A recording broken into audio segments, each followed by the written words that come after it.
你阿姐骂啦的，你阿高啦，你阿姐骂啦，你阿高啦。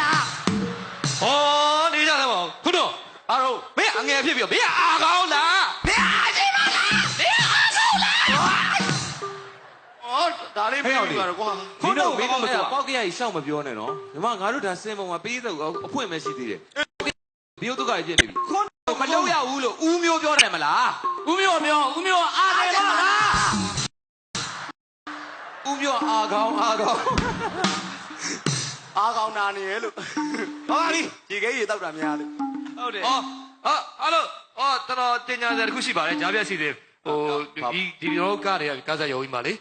ကျွန်တော်တို့ဒီနေ့အားပါးရလာပေးတဲ့ပရိသတ်များအားလုံးနဲ့အေးတဲ့လွန်ခဲ့ပြီးအရန်ကိုချမ်းနေကြပါတယ်အဲ့တော့အဲကောလေးဖြစ်နိုင်ရှော့ပေးပါလို့ကျွန်တော်တောင်းဆိုပါတယ်ခင်ဗျာနောက်ပါတော့ကိုစားပါနော်ကျေးဇူးတင်ပါတယ်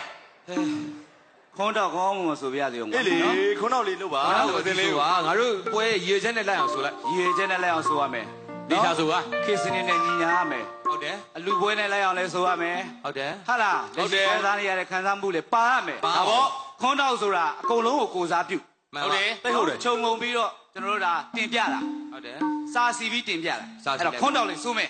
နော်ကဲလို့ရအောင်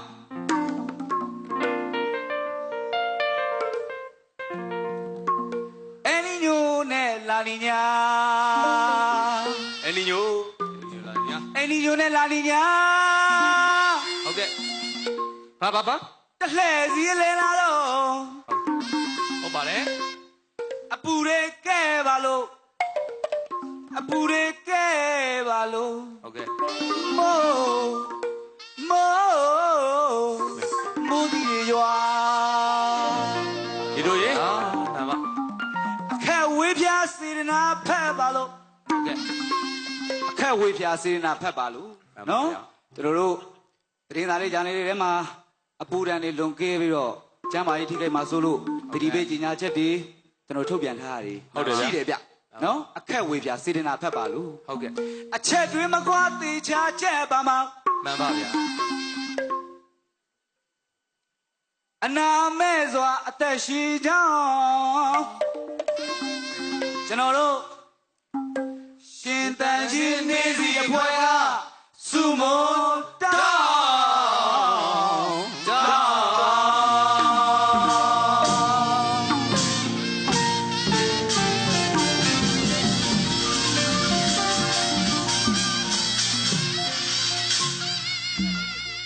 ဟုတ်ကဲ့ပါမင်္ဂလာရှိပါတယ်နေတို့ရေခွန်းတော့ပလာမနဲ့စာတသွားတာဟိုဘက်ကကိုနေတိုးလားခင်ဗျာဟုတ်ပါတယ်ကိုကြိုကြိုရေညီလေးနော်ဟုတ်တယ်လေဟိုဘက်ကအသက်တော်အကြီးဆုံးဒါပေမဲ့ရုပ်ကဘယ်တော့မှမရင်လာဘူးမသိကျွန်တော်ညီကြနေဟိုဘက်ကကိုကြီးကိုကျန့်အမေအကိုကြီးတဲ့ဟုတ်ကဲ့ပါဘာကြီးမင်းမကိုရဲ့ဟိုဘက်ကရေလေးလားခင်ဗျာညီမလေးထွန်းတို့ရဲ့ညီမလေးမင်းမကိုရဲ့ဟောတယ်ဗျာထွန်းတို့ရဲ့ညီလေးဟုတ်ကဲ့ပါမာကြီးမင်္ဂလာပါကိုမင်းမောင်ကိုအခုလူစုံတက်စုံနဲ့ဟလားကျွန်တော်တို့အငိမ့်အဖွဲ့ကိုကပြဖြောပြခွင့်ရအင်မတန်ဝမ်းသာစရာကောင်းပါတယ်မှန်ပါတယ်ဗျာဒါတခုလို့ပြောစရာရှိတယ်ဗျာဗာလဲအဲ့ဒါဗာလဲဆိုတော့ကျွန်တော်တို့ခွန်းတောက်လေးပေါ့ဗျာဟုတ်ကဲ့ခွန်းတောက်ဆိုတာတကယ်ပါဦးမျိုးမင်းကနေပြီးတော့ဒီခွန်းတောက်လေးကိုပြီးတော့ကျွန်တော်ဒီခွန်းတောက်လေးကိုဖတ်ကြည့်တယ်ဗျနေတိုးတဲ့မင်းဒီခွန်းတောက်လေးကိုဆိုပေးပါတဲ့ဒီခွန်းတောက်လေးဖတ်ကြည့်တော့စာသားလေးတွေကထိချရတယ်ဗျာဟလားတကယ်ပြောတာဟုတ်ပေါ့ရာသီဥတုဖောက်ပြန်တာလေးဟုတ်တယ်ဟလားအပူတွေကဲပြီးတော့ဒုက္ခရောက်နေကြတယ်အများကြီးပဲဟုတ်တယ်အဲ့တော့ဒီခုနောက်လေးကိုဖတ်ပြီးတော့မှအင်မတန်မှစိတ်မကောင်းဖြစ်ပြီစိတ်မကောင်းကြဘယ်လိုဖြစ်လို့ဟုတ်တယ်အခုဘယ်လောက်တော့စိတ်မကောင်းဖြစ်လဲဆိုတော့အခုငါရဲ့စိတ်တွေအားလုံးဒီပွဲထဲမှာမရှိလို့တော့အောင်ဖြစ်ဘယ်ရောက်နေဒီတို့အဲ့လောက်တည်းမလို့စိတ်တွေဒီပွဲထဲမှာမရှိဘူးဘယ်ရောက်နေလဲဒီအဲကိုမအေးတဲ့ကိစ္စကိုပဲငါစိတ်တွေကရောက်ဒုက္ခရှောင်းနောက်နေတို့အတီးပြောပါဒီမှာပြိကံပြောနေတဲ့ဟာနော်ဒါကျွန်တော်တို့ဒီရှင်တန်ချင်းနှင်းစီဆိုတာဒါကျွန်တော်တို့အလူပွဲကတာပါဟုတ်ပါတယ်နော်မနေ့ကဆိုလေပြည်သက်တွေအများရွယ်ယုံပြေးယုံရှန်လာပြီးတော့အားပေးတယ်ဟုတ်တယ်ဒီနေ့ဆိုလေမှာပြည်သက်တွေယုံပြေးယုံရှန်ပါပဲဟုတ်ပါတယ်နော်နိုင်ငံသားမှာဆိုလို့ရှိရင်ဗျာဟိုထုံချိုင်းပွဲတို့ပါဆိုလို့ရှိရင်တယ်လီဖုန်းလေးမီးလေးလက်နဲ့အားပေးတယ်လို့ပဲအားပေးတယ်လို့ဒီမှာနှင်းစီပွဲမှာကြီးလိုက်အကုန်လုံးရက်တောင်လေးဖြက်နဲ့အားပေးနေရဟုတ်အဲနီညိုကြောင့်ပါ အဲကောင်ကနိုင်ပါတယ် အဲ့လိုရှောက်မပြောပါနဲ့ကွာ အပူတွေကဲတာဟုတ်ဗျ ငါတို့နိုင်ငံမှာသူများနိုင်ငံမှာမရှိဘူး ဟာမရှိ ပညာ ဟောနီးပညာ ဒီမှာယုံထဲမှာလူဘယ်လောက်ရှိတယ် 1500နဲ့ထောင်ကြပေါ့ အေးဘောအေးဘော ပြည့်ပဲ အေး1500ပဲထားပါဦး ဟမ် နော်လူ1500စံနဲ့ချွေးထုတ်ကံမေးကဘာမှာရှာကြည့်မရှိဘူး ဟုတ်တယ်သူကချွေးထုတ်ရင်လည်းသူကပွဲကြည့်လို့ရသေးတယ်နော်မစိုးနော် ဒါဘုံယူစရာပဲမကိုရီးယားတော့နောက်ပြီးတော့နီးပညာယူရမှာနော် ကိုရီးယားတော့မှတကူတကနီးပညာ ဟုတ်တယ် ဘောက်ပြရပြောလဲကိုကျက် အဲ မြန်မာနိုင်ငံမှာတော့ဒါမျိုးသားကကြရုံဆိုတခုတည်းရှိတာ ဟုတ်တယ် သူများနိုင်ငံကကြားပါလို့ရှိရင်ဒါမကောင်းဘူး ဟုတ်တယ် တော့ဒါအပူတွေကဲလို့မင်းဒါအပူတွေအရမ်းများလို့အထက်အဲကွန်မနိုင်တာမင်းတခြားအချိန်တွေမင်းလာကြည့်ပါလား အေးရောလားအေးနေရောလား ပူတာပဲလေ ဘူး အဲကောင်မဖွင့်ထားလို့ဖြစ်မှာပါ ဆိုတော့အဲကွန်မအေးတာလေရာသီဥတုလွဲချတာကဲဟုတ်ပါပြီ အကိုတို့ ငါတို့အခု ဟုတ်ပါတယ် ဒါအဖွင့်ဆိုတော့နော်အပြက်လေးတွေကိုနောက်ထားပြီးတော့ငါတို့အတီလေးတွေအရင်ဆုံးပြောကြရအောင်ဒါဘောမှန်ပါတယ် ဟုတ်တယ်လား ဘောကတော့တယောက်နဲ့တယောက်ချွတ်နေတယ်တယောက် ဒါအလူပွဲ ဘ ပေါ့ လောက်ပူနေချူရော နော်အလူပွဲ ဟောငါအကောင်ဒီမှာ ကျွန်တော်အလူပွဲပါကျွန်တော်တို့ရဲ့တောက်လျှောက်ပေါ့နော်ကျွန်တော်တို့ကလာတဲ့တန်းတစ်လျှောက်လုံးမှာလူတန်းမှုနဲ့ပတ်သက်တဲ့ပွဲလမ်းတွေတွေပဲကျွန်တော်တို့လူပညာဖြောပြင်းနဲ့လှုပ်အားဌာနနဲ့ကူတည်ကြတယ် ဟုတ်တယ် ဟုတ် န တယ် င်းစီ ပွဲ ရဲ့ ရ တက် တဲ့ တဲ့ဆောက် ပွဲ ပွဲ လည်းပြောပါဦးဗျ အခုကရှင်တန်ချင်းနင်းစီဆိုတာကျွန်တော်တို့နင်းစီအဖွဲ့မှာရွေးချက်ရှိပါတယ်ကျွန်တော်တို့နင်းစီအဖွဲ့စတင်တီချောင်းဦးမျိုးမင်းစတင်တီချောင်းကလေးကကျွန်တော်တို့လူပြသမားတွေပူပေါင်းပါဝင်ကလေးကကျွန်တော်တို့ကပရဟိတပွဲလေးတွေပဲကျွန်တော်တို့ကပြခဲ့ပါတယ်ခင်ဗျရှိရှင်နေထိပါပဲတော့ကျွန်တော်တို့ပြီးခဲ့တဲ့နေ့ရေဘေးရစပြီးတော့ကျွန်တော်တို့ဟိုကိုယ့်ရဲ့လောအားချွေးနေစာလေးနဲ့ပြည်သူပြည်သက်မေတ္တာတရားလေးနဲ့ပေါင်းဆက်ပြီးတော့ကျွန်တော်တို့တင်းတောင်းတက်တယ်လေးတွေအလူချမ်းလေးလုပ်ကြမယ်ဆိုပြီးတော့ foundation လေးနှင်းစီရင် foundation ဆိုပြီးတော့ကျွန်တော်တို့အမီနာမလေးပေးပြီးတော့အလုပ်လေး design မဲ့လုပ်ဖြစ်ပါတယ်။ဟုတ်ပါတယ်ကျွန်တော်တို့အခုကျွန်တော်နှင်းစီရင် foundation နေနဲ့ကျွန်တော်နိုင်ငံအတွက်ပညာရေးကျန်းမာရေးပေါ့နော်အဲ့ဒီအတွက်အဓိကထားပြီးတော့ကျွန်တော်တို့လိုအပ်တဲ့နေရာလေးတွေမှာဖြည့်ဆည်းပေးနိုင်အောင်ကြိုးစားပါတယ်။ ဟုတ်ကဲ့ အခု ARD တိုင်းဒေသကြီးကျောင်းကုန်းမြို့နယ်မှာလည်းကျေငူကြီးကျေးရွာမှာကျွန်တော်တို့လိုအပ်နေတဲ့စာသင်ကျောင်းလေး ဟုတ်ကဲ့ပါ နော်ကျွန်တော်တို့မူလတန်းကျောင်းမှာဒါပေမဲ့ကျွန်တော်တို့စောက်ပေးလိုက်တဲ့စာသင်ကျောင်းဆောင်သစ်လေးရဲ့အကျယ်ဝန်းကြောင့်သူတို့နောက်နှစ်ဆိုရင်အလဲတန်းထိသူတို့တိုးတက်ပြီးတော့ဟိုသင်ကြားလို့ရတဲ့စောက်ပေးခဲ့ပါပြီ ဟုတ်ပါတယ်ဗျာ နောက်ပြီးတော့ဒီပွဲလေးကလည်းကျွန်တော်တို့ကျမ်းမာရေးပေါ့ကျမ်းမာရေးအတွက်ကျွန်တော်တို့ပြည်သူတွေကျမ်းမာရေးစောင့်ရှောက်မှုတကယ်လိုအပ်တဲ့နေရာတွေမှာဆေးကမ်းမရှိတာတွေရှိတယ်ဆေးရုံတွေမရှိတာရှိတယ်အဲ့လိုနေရာတွေအတွက်ကျွန်တော်ဆေးရုံလေ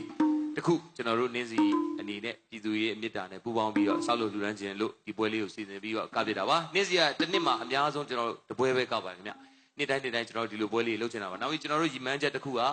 ကျွန်တော်တို့အမှုပညာသမားတွေကျွန်တော်တို့လည်းသိကြမှာပါဒီနေ့ကြာကျွန်တော်တို့ပြည်သက်ရှိမှာပျောက်ကွယ်သွားမှာပါအမှုပညာသမားတွေကျွေလွတ်တဲ့အချိန်မှာအရန်ကိုဟို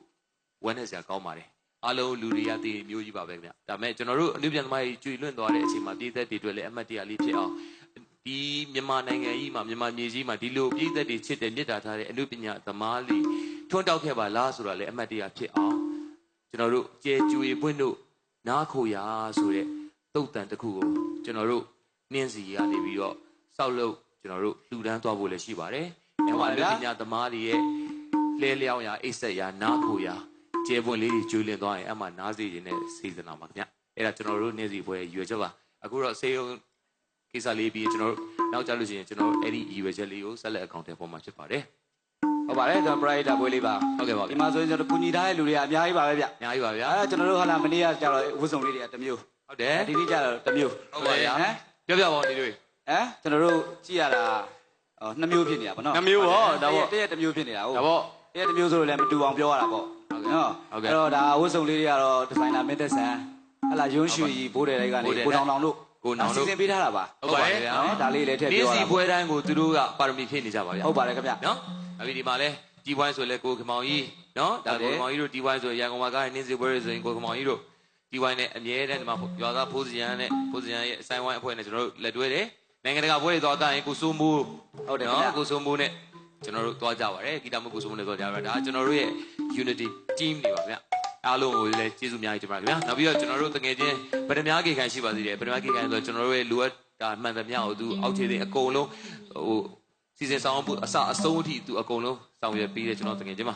ဟုတ်ပါတယ်ကိုကျန်ပြောရင်တော့ကျွန်တော်တို့ကုံမှာမဟုတ်ပါဘူးကျေးဇူးတင်ရမယ့်လူတွေအများကြီးပါအဲ့တော့အပြောလေးတွေချုပ်အလုပ်လေးနဲ့တက်တည်ပြရမယ်နော်အခုကမယ်မင်းသမီးလေးကိုခေါ်တော့ရမယ်လေမင်းသမီးလေးဘယ်သူကမှလည်းမသိ ဘာတူလဲ မတ်တင်ရွှေမတ်တင်ရွှေ ဟာမဟုတ်ဘူး မတ်တင်ရွှေကပန်းဆိုးတန်းမှာလှုပ်တာလीကွာ ဒုက္ခပဲမတ်တရွှေမဟုတ်ပါဘူးတောင်းညွန့်နော်တောင်းညွန့်စိုက်ကားနေတာလေ စိုက်ကားနေတာကတင်လာရဲ့ညီမကြီးကတောင်းညွန့်ကစိုက်ကားနေတာမဟုတ် တင်လာမဟုတ်ဘူးတင်အေးထွန်းတော့တင်မဟုတ်ဘူးအဲ့ဒါဝင်းခိုင် အဲ့ဒါဝင်းခိုင်ကနှလုံးတီရောင်းတဲ့တယောက်ပါကွာမင်းကလေ သူကနှလုံးထဲနောက်မှရောက်တာအရင်တော့နတ်ကတော် မဟုတ်ဘူးအရက်သမားပဲနဲ့ကတော့မှလေအရက်သမား အရင်သမားကွာတန်းဦး တောင်းညွန့်မဟုတ်ဘူးလားတောင်းညွန့်မ မ ဟုတ် ဟုတ် ဘူး ပါ လား ဘူးကွာမင်းသူ့သမီးပြပြမေးသိရင်လည်းမကောင်းပါဘူး မားနေတယ် အော်တင်လာတင်လာ မ တင် တင် လာ လောက်အေးတောင်းဟာလွဲကုန်ပြီနမေတွေက အုံးကျော်ရဲ့ညီမအုံးကျော်ရဲ့ညီမဘိုးထောင်မလား ဘိုးထောင်ရဲ့တပည့်မလေးဖူးဆို ဘိုးထောင်ရောက်မှာပဲတဲ့ရော အဲ့တော့ ဘိုးထောင်ဆိုတဲ့တာဟော ပြပြပါအဲ့တော့ခေါ်ပါ ခေါ်ပါခေါ်ပါ မင်းသမီးခေါ်မှာ စာနဲ့ပင်နဲ့ခေါ် ကဲကိုကျော် ဟာငါခေါ်မှာ ကိုကျော်ဒီထဲမှာအကြီးဆုံးကျွန်တော်ငယ်တော့ကိုကျော်ကိုပဲကြည့်ပြီးမှန်းပြီးကြီးလာတာ ဟာ ဟုတ်လေကိုကျော်ကားလေးကိုကြည့်ပြီးတော့ကျွန်တော် item တွေကျင့်ပြီးမှကြီးလာတာလို့ပြောတာကျွန်တော်တယောက်တည်းမဟုတ်ဘူးရဲလေးလည်းအဲ့လိုပဲရဲလေးလည်းကိုကျော်အမြဲအဲ့လိုဟိုဖြစ်တယ်ဟုတ်လေအားကြတယ်လို့ပြောတာရဲလေးဝင်ပြောလေကွာ ဒါ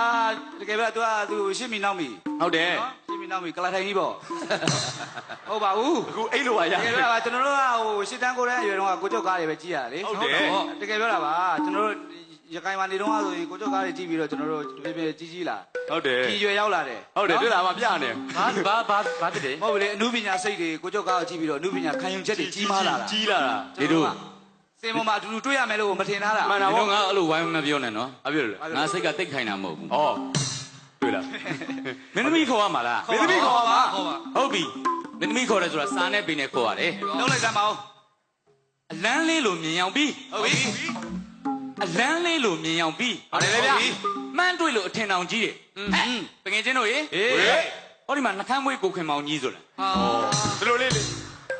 အဲ့ဒါဂီတမှုလေမီရတာဒီနေ့ ဂီတာမူ ဒါဘူးကြောက်ပြောနေရတယ် လက်လက်ဆက်ဆက်ခေါ် ဒီ ရ တော့ မှာ ဘူးမလုပ်ခင်တော့ तू မင်းသမီးလုပ်တယ်ငယ်ငယ်ရ ဩရှင်းမင်းသမီးပေါ့ မင်းသမီးခေါ်ပါဆို တွေ့ရွယ်တူလေးတွေပါ ဟုတ်တယ် နှခမ်းမွေးနဲ့မင်းသမီးလုပ်တာ तू တယောက်ပဲရှိတယ် အာ ဘူးပင်ပေါင်ကြီးသွားခေါ်တယ်မင်းသမီးခေါ်တယ်ဆိုတာစာနဲ့မင်းနဲ့ခေါ်ရတယ်မသိမချင်းမှတ်တာ ဘယ်လိုလဲ ခေါ်ပြမယ် ခေါ်ပြ နော်ပွဲနဲ့လည်းလိုက်ပဲဖို့လို့တယ် ဟုတ်တယ် နော်ဒီပွဲရပါလေအကျိုးသူများအကျိုးကိုပြည်သူရဲ့အကျိုးကိုဆောင် ဟုတ်တယ် စာနဲ့ပင်နဲ့လုံးမယ် တော့ပါဦး အကျိုးဆောင်ခြင်းပေမဲ့မိုးကမှောင် အာ အကျိုးဆောင်ခြင်းပေမဲ့မိုးကမှောင်တယ် ဟုတ်ကဲ့ မောင်တယ်ဗျာ တကယ်ချင်းလို့ရေ ဟေး ဦးမျိုးမဲငင်နာမေဆိုတာဖိုးထောင်ဆိုတာတကယ်လားယင် အာဟုတ်တယ် ဟုတ်လား ငယ်ကျုံးငယ်နာတွေဖို့ပြီလား အောက်ဖဲတွေလည်းကိုမနေ့ကမပြောဘူးဒီနေ့မှပြောတယ် ငယ်ကျုံးငယ်နာတွေဖို့တယ်လိုက်ရှိတော့မှာ ဘူးမျိုးမင်းငယ်တဲ့မဲကကိုဖိုးထောင်ဆိုတာပရိသတ်တွေသိကုန်လိမ့်မယ် မင်းပြောမှာ မင်းပြောမှာပိုရှင်းသွားတာယူရဲ့ မဖြစ်နိုင်ဘူးထင်တယ်နော် ဟုတ်ပါတယ် ကဲပါတော့ကြောကြောခေါ်ပါ မင်းသမီးကိုအတီခေါ်မှာလား ဒီခေါ် ဒီကို ဒီကောဒီကော ဟုတ်ပြီကဲမြရရက်တော့ဗရုံမဏီပါနော်ဘုံပထဝီမှာငွေနှဝင်စိတ်လောက်ပါတဲ့ရှင်တန်ချင်းနှင်းစီဆိုတဲ့ရွှေသပင်အငိမ့်မှာဖူဆုံဆိုတာတပွင့်ပန်းတင်ဆန်းကအတန်ကျူရင်အတန်ကျူကတေရယာထက်အောင်ရွာသားရေတေးပနာနဲ့ဆက်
ရွှေပြည်စိုးရွှေပြည်စိုးလွန်ဘူဝေကြာညနေမောင်လေးခုမှတွေ့တော့ လူဝဘဝကြီးတော့က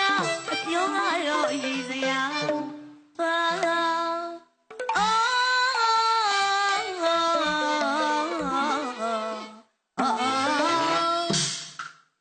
ညနေမောင်နေခုမှတွေ့တော့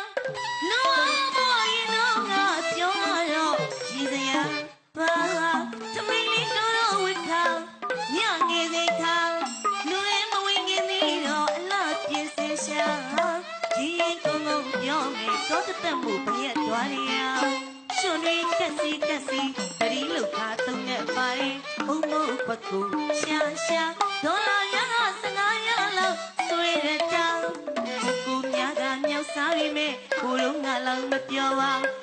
ကိုများကမြောက်စားပြီးမဲ့ကိုလုံးကလောက်မပြောပါကျမတို့စီကိုလိုက်လို့ပူပါလိုက်လို့ပူမဲ့ပြောလို့သူညာမရောက်တာချတာလွယ်လို့နေတာအတော်မလို့တော်အစမ်းမလို့ပြောနှဝင်းချုံမလို့ပြောသဘောကျိတ်ကိုဖြစ်မလိုက်နိုင်ပါပြီတခါရွှေပြည်စိုးရွှေပြည်စိုးလွမ်းဝေကြာ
ကိုကျော်ဘာလို့မင်းသမီးခေါ်လာပါဆိုဘသူရီလျှောက်ခေါ်လာတာတော့ဘာဖြစ်လို့ခုနကမှဓာတ်တိုင်နာမှာသွားသေးပေါက်နေတယ်ဟာမဟုတ်ပါဘူးဓာတ်တိုင်စင်မောမှာ သေးပေါက်နေတာမဟုတ်ဘူး ဘာလုပ်နေရလဲ လေးလဲနေတာ နာမှာပဲမဟုတ်ပါဘူးမင်းသမီးကဒါတကယ်ကိုကပြီးတော့အမောပြေရဲ့အနေနဲ့အနောက်မှာသွားပြီးတော့ခဏနားနေတာ မဟုတ်ဘူးဟိုမှာစီနီးတိုင်နေတွေ့လားဖျားဝဲပြူပတိစိတ်နဲ့ တကယ်ပါရှေးဟောင်းတခြင်းလေး ဟုတ်တယ် ရှေးဟောင်းတခြင်းလေးနဲ့ကသွားတာ ဟုတ်တယ်ကျွန်တော်တို့ဒီအငိမ့်မှာအရန်ထူးကြတခုရှိရယ် ပါရှိတယ် ဘာဖြစ်လဲဆိုတော့မနေ့ကပြောလို့ပေါ့နော်ကျွန်တော်ဒီအငိမ့်မှာမင်းသမီးတွေကအရန်ကြိုးစားအားထုတ်ထားတာတွေ့ရတယ် ဟုတ်တယ်ဗျာ အရင်အငိမ့်ရင်းနေတော့သူတို့တွေကဘာဖြစ်တာရွာသားစိန် CD နဲ့ဖွင့်တယ်ပေါ့နော် CD နဲ့ဖွင့်ပြီးတော့သူတို့ကကြတယ်အချိုးစားဒီဘက်မှာလို့မဟုတ်ဘူးဟုတ်တယ်အောက်ကရွာသားတွေကလည်းတကယ်တီးတယ်ဗျာ live performance တကယ်လဲဆိုပေးတယ်ဗျာအဲ့ဒါမှသူတို့ကတကယ်ကတာဗျာ ဟုတ်တယ်ဗျာ အရင်ကလည်းတကယ်ကတာပေါ့နော်ဟုတ်ပါတယ်တကယ်ကတာ မဟုတ်ဘူးလေဒါသူတို့ဒါကျွန်တော်အငိမ့်ပွဲတွေဆိုမင်းသမီးတွေကမျက်နှာငယ်ရပါတယ်သူတို့ဘာလိုမျိုးပေါ့နော်ဟိုဖြစ်လို့ကြော်ဖြစ်တယ်ဒါသူတို့က live လုပ်ပေးတယ်အခုဒီနေ့မှာကျွန်တော်ဟုတ်တယ်သူတို့ကစက်တင်လေးတွေပါလာပြီ ဟုတ်တယ် နော်ငကိုရောလည်း CD မဖွင့်တော့ဘူးဒါ live band နဲ့တီးတယ်ဆိုင်းဝိုင်းနဲ့နော်ဆိုင်းဝိုင်းနဲ့ live တီးတယ်အခုပဲဘာဇက်ကတော့သူတို့မဆိုဘူးအောက်အမကြီးဆိုပေးနေကျွန်တော်ဟုတ်တယ်သူတို့မစလိုက်လှုပ်ပါတယ်ဘောက live ဘာဖြစ် live ပါပဲ live ပါပဲ နော်အဲ့တော့မင်းသမီးလေးနဲ့မိတ်ဆက်ရမယ် မိတ်ဆက်ရဟုတ်တယ်ခေါ်လိုက်ကဲဖူဇုံကြီးညီမ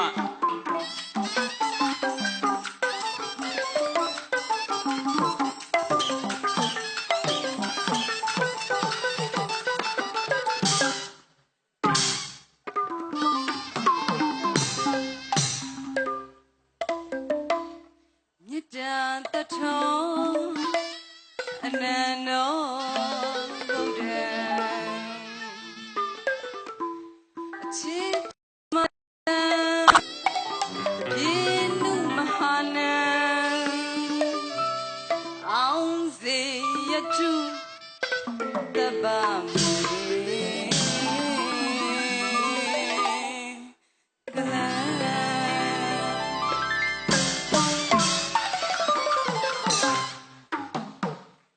ကျက်တည်ရှိတယ် ဟုတ် နော် ပါတယ် ဟုတ်တယ် ဒါပြိတ္တကိုမြတ်တာပို့တာ မှန်တယ် ကိုကြပူပြီးရင်အမြဝေပြီးရေစပ်ပါချနေ ဩကိုကျော်သူရေသ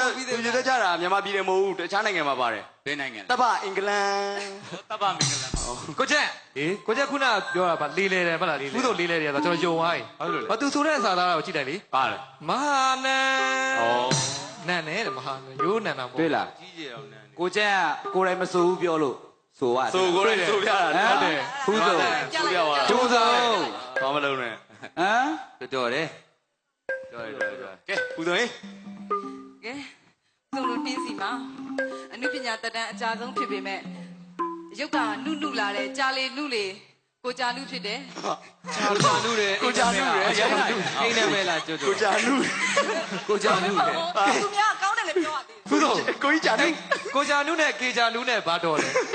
မေးချင်သူ မောင်နှမရေမောင်နှမရေကိုကြာနု ကြာနု အဲမေ နာမည်ရပါပြီ ကိုကြာနု ကို ကြာ ကြာ နု နုပြောရသေးတယ်ကဲဒီဘက်ကကိုကြာစီအော်မဟုတ်ဘူး ကိုကြာစီ တယ်သွားပြန်ပြီ ကိုကျော်ရေမင်္ဂလာရှိတဲ့ညလေးပါနော် မင်္ဂလာပါညီမအေး ကဲဒီဘက်ကစူပါစတာ ဩ စူပါစတာ ဘူးစုံမြေကျွန်တော်စိတ်တွေလှုပ်ရှားလာ ဟာချက်ချင် အော်ဒီနေရာလေ စကားပါ ဒါဘယ်လိုဖြစ်လို့လဲမင်း စကားပြောရအောင်မှထစ်တယ်လို့ဖြစ်သွားတာရင်ခုန်လို့သူမြေဖြစ်တာ ထက်သွား ဘူးစုံ ရှင် နင်းနဲ့ကလည်းဖိ မရိုင်းနဲ့မရိုင်းနဲ့ ဖိဆိုမှာ friend နေနော် ဒီပြီးအောင်ပြောပြိတ္တ တယ် ရှိ လေမဖြစ်တာ အိုးရင်ထဲကငါနဲ့နေနဲ့တက်ကတူမာတွေကခင်ခဲ့ကြတာလို့ ပြီးအောင်ပြော နင်းနဲ့ကလည်းမကြပါဘူးကြိုက်တီကိုဖျားသွားဖူးကြတယ်မမြင်မလားမမြင်နင်းအရှိရတော့ငါနောက်ကနေတောင်းဖို့လိုက်တတ်တာ မင်းဖြစ်တာလေနေရာကောင်းနေပါ တတိထစ်တယ်မင်းကလည်း တောင်းဖို့လိုက်တတ်တာတောင်းဖို့ရောက်တော့သူရေချိုးကျင်တယ်ဆိုလို့သူစမ်းကြောင်းထဲကိုခေါ်သွားတာစမ်းကြောင်းထဲမှာသူရေချိုးနေတော့ကျွန်တော်ကသူ့ကိုမဟဲ့ဟာမဟုတ်တယ်မဝဲတဲ့ကနေဆယ်ခဲ့တာရှင်နေလို့ မောင်နှမစိတ်တယ်မောင်နှမစိတ်တယ် နေကငါ့ကိုကျေးဇူးတင်တယ်ဆိုပြီးတော့ကုန်းဟဲ့ကုန်းပြီးတော့ကြောတယ် ဩကျေးဇူးရှင်ကိုပြီးအောင်ပြောတယ် ကုန်းပြီးတော့အခုထူလိုက်တော့ ကုန်းပြီးတော့ကြောတယ် အခုထူလိုက်တော့ နမတ်မိတယ်မလား ဟုတ်လေ နမတ်မိမှာပါငါနေ့ကိုညဘက်ကျကျေးဇူးတင်လို့ဆိုပြီးတော့ပြန်ပြီးတော့လိုရှင်းဘူးလေးလာပေးရလေ လို့ရှိကေဝါ အ လို့ သားရည်တောင်းငါဆက်ပြောမကုန်လိမ့်မယ်မင်္ဂလာပါဖူးစုံရေ ဟာဖြောင်းတယ်မင်္ဂလာပါကျွန်တော် အေးတိုက်တာမပါတော့တော်သေးတာဗောနော် အေးပါအေးမထည့်တော့လေ ရှင်နေမင်္ဂလာပါနော် မင်္ဂလာပါ ဒီဘက်ကတကြောပဲအစ်စ်ချွတ်အဲ့တော့မင်းသားလေး အာ အဲ့တော့ အေး မင်္ဂလာရှိတဲ့ညလေးပါတကယ်ချင်းရဲ့ ဖူးဆို အေး ဟ